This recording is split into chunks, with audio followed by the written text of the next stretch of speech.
Center for COVID Control administered thousands of COVID tests at sites across Washington, including one in Yakima. Now they've been accused of storing samples in garbage bags, lying to patients, and providing false negative test results. Cap KVU's Emily Goodell spoke to the state attorney general, who is suing the company over the allegations, which he says violated the Consumer Protection Act and endangered lives. The Center for COVID Control website says their testing sites provide results within 15 minutes for a rapid test and within 48 hours for a PCR test. But a lawsuit filed by State Attorney General Bob Ferguson claims the company routinely fails to provide COVID-19 test results.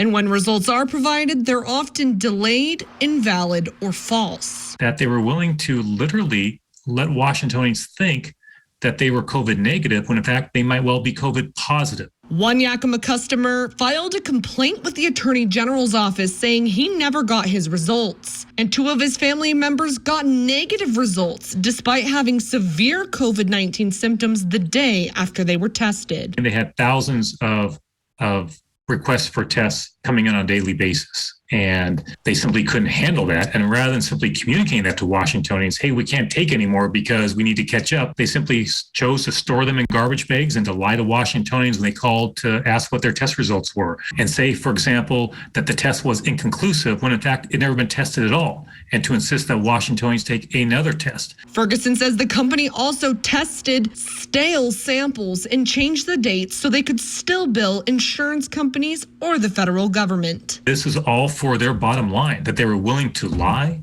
to deceive Washingtonians, all to make a buck. Ferguson says his goal with the lawsuit is to prevent the company from doing business in Washington state. And if a judge agrees they acted illegally, require them to pay thousands of dollars in penalties. Emily Goodell, Cap KVU, Local News.